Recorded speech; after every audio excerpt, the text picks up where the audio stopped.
It's a nice shirt, man. Oh, you like this? How much? I'm sorry. I love that. Hate that price. I'm sorry. Like, I'm It's not for sorry. sale. It's the only one I have. So I break it out every time we do this. You don't get new ones every season? Well, you know, these things cost money. As long as it still fits, I'm all right. So, Oh. Congrats on season 3. thank you. We are really, really relieved. How's that for honesty? So we're here for. Yeah. No. We're very, very happy that it's come back, and really excited at the way that it's turned out. Especially since, you know, there was a long delay in the pickup, which had actually, as it turns out, nothing to do with us. But the problem with the delay was that then we had to cast and we had to get the challenges together and do a lot of stuff which we usually had another month to do. Everything got constricted, and it was nerve-wracking. Fortunately, we had our location still. Nirvana was still there. But it was nerve-wracking. And the fact is, it came together really, really well. And great nerds, awesome nerds, really funny. And it looks great. So, Yeah, we were quite happy when we saw on Facebook that it got picked up. yeah. It was big to us. It was important. No, I know. It was, I mean, it was for us too. I mean, it was one of those things where, you know, they kept putting it off and putting it off and putting it off, and you're going, well, I mean, how hard is it to say yes or no? Well, it's always hard to say yes or no. Be grateful you're not on Fox. Probably would have canceled you. Oh, we would never gotten Or on NBC. Fox. So, which is interesting, of course, because it was a 20th Century Fox. Revenge of the Nerds was a 20th Century Fox movie. It would have made sense, but we never got in the door at Fox, like Bobby and me, when we started pitching it. In fact, we had to be aware of the fact that this was not really Revenge of the Nerds. Yeah. You know, a reality show. For the sake of discussion, we would say it's a reality show based on Revenge of the Nerds, but it really isn't, of course, except it's a bunch of nerds in a house. Yeah. That's the extent of it. It's like, what in Nirvana is like one of your favorite things? Like, what's your favorite thing in Nirvana? You mean in the actual house itself? Yeah. Strangely enough, I don't spend that much time in Nirvana. The truth is, I mean, but this season, well, up until this season, if you haven't seen, there's been a change, for example, in the lab, where they would go to construct. Yeah, the TARDIS, right? And, through the TARDIS. That room is amazing now. It was redesigned and is staggeringly good and filled with the cool stuff. Also that living area with the games and all of that stuff. There's a lot of really cool stuff in there. I would say those two. The workshops are interesting, but I'm so bad at that it doesn't really compel me. Do you have any favorite challenges so far? Yeah, we went back to first season to do a Nerd Anthem challenge, which was so cool in the first season. And we didn't do it in the second season, and I don't even know why. I think we just decided to do something different. But we went back to it now. And I love that. We don't do a nerd debate, which I liked, but we didn't do it. So we mix it up. We have we have a horror episode tonight. I mean, tonight. Oops. We have a horror one, which I can't go into details about what the Nerd War and the Nerd Off are, but they're horror-based. And that was cool, because I like that. I like that sort of old-style horror. Is there like a challenge or like something that you would want to, that you personally would like to see on the show, that you would want to see on the show? I don't know. My mind doesn't work like that, and I don't know how anyone's mind works like that. The guys who make up our challenge just never cease to amaze me. They come up with these things. And now, I don't know whether you know this, but Genevieve from season 1, who was the runner-up, wound up being employed by the production company to work for them, and is now one of the heads of the challenge department. So now a nerd from season 1 came back in season 2 and 3 to help design challenges, which is pretty cool. They're pretty tough challenges, especially that gauntlet. And we've got a new final challenge, which I can't talk about, but it's, I think, even better. We were terrified when we saw it on TV. Mm-hmm. I couldn't. I was like, science. I'm like, the only one I could do is Pac-Man.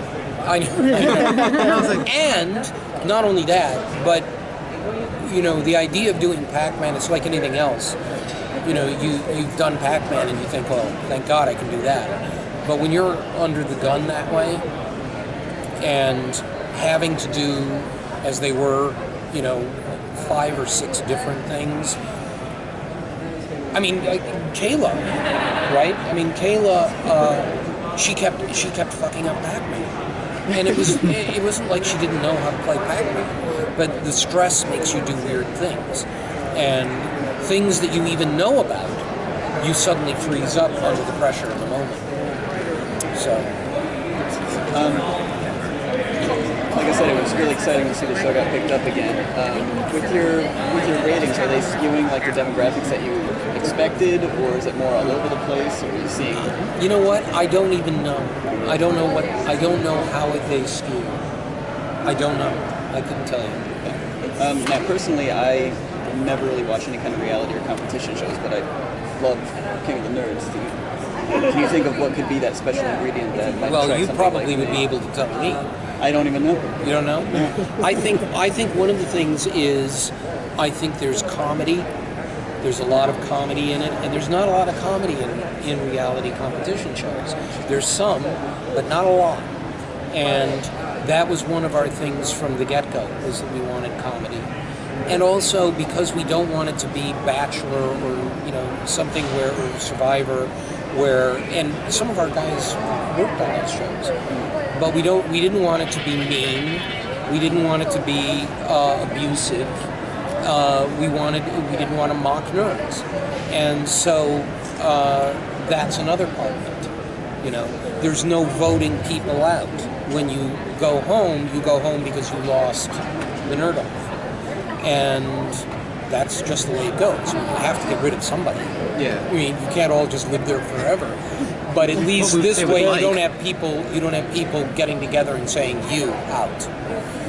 So that was a part of our idea too. That and being approximately gender equal.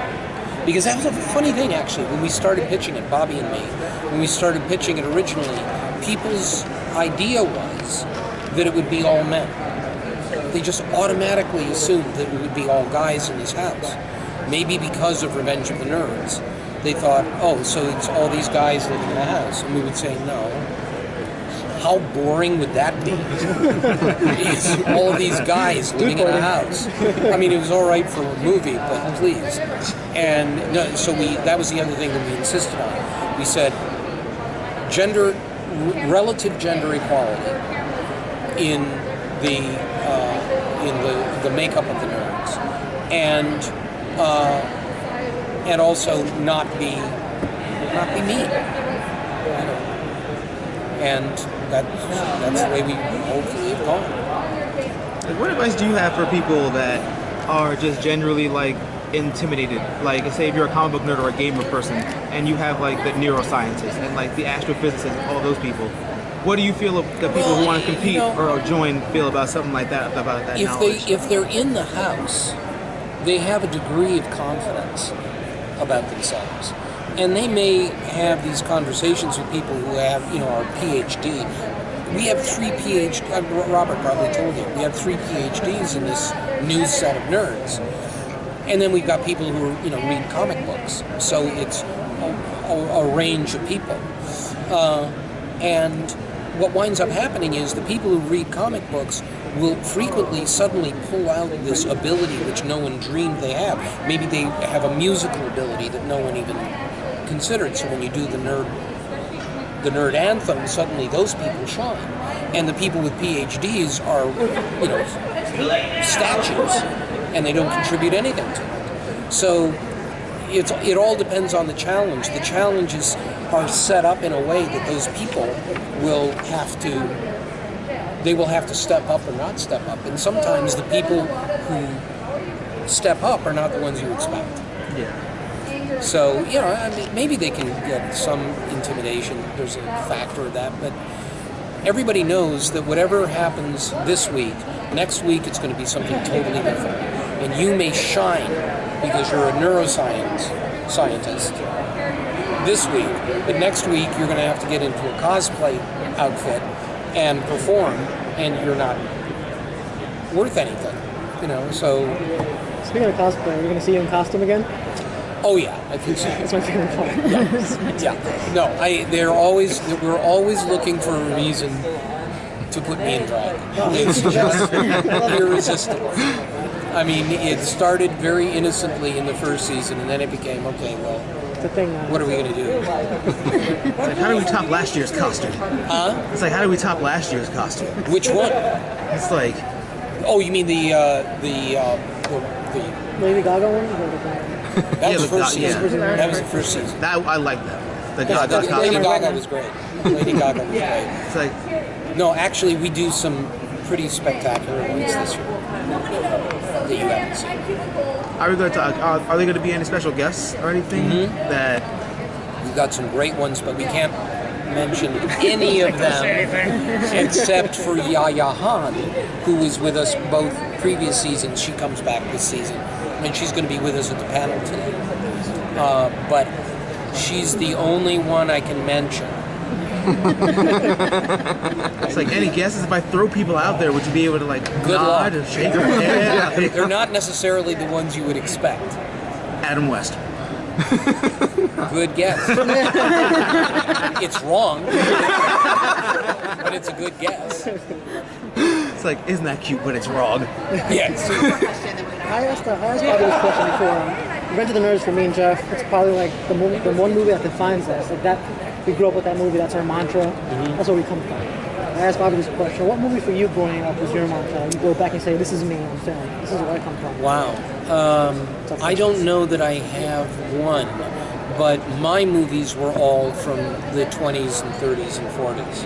I didn't, when I was born in '53, so by the time like 1960, when I was really watching movies on television, I was watching these packages from Universal, especially the horror films and the mystery films. I loved those. I still love those. The Frankensteins, the Wolfman, Dracula. I love all those. I loved horror films.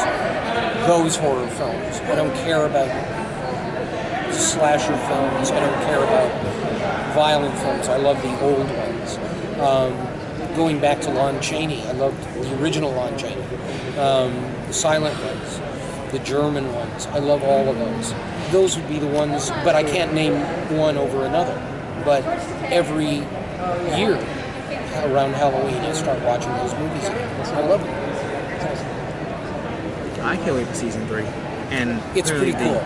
That there's the UK version. I can't wait for that either. I know, me too. I mean, we haven't seen any of that, so we don't even know what to expect. Is that what you're hoping? You're hoping that it'll expand to different the different Well, that was nations, the idea. That was what when Bobby said, why don't we do this? Because the idea was, well, it's like all those other shows, the reality shows. They start in one country and then they start spreading. Yeah.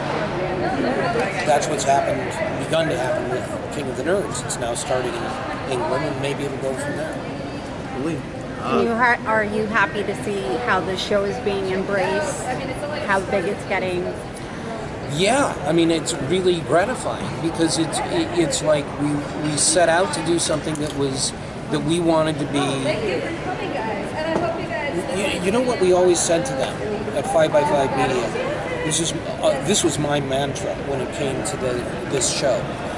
Run the last scene of Revenge of the Nerds when Bobby and Tony get up at the pep rally and give their speeches about being nerds. And what we would always say to them, the producers, and the network, we would always say that is what we have to keep in our mind no matter what happens. Keep in our mind that, because that should be at the heart of what we're doing. And, although there have been arguments and disagreements and so on, which you expect in a reality show, ultimately, most of these people wound up at my house in January at a party, many of them flying themselves in at their own expense. So that says something about it. It's a wonderful Jeff and I show. would like to give you our official Homes in the House sticker. Make you an honorary member. I consider myself a young booger. That's excellent. Thank you. Yes, thank you so much for taking the time Thank you. to talk to us. It was great. Thanks, everybody. We're going to 7 right there for some photos. Oh. So we say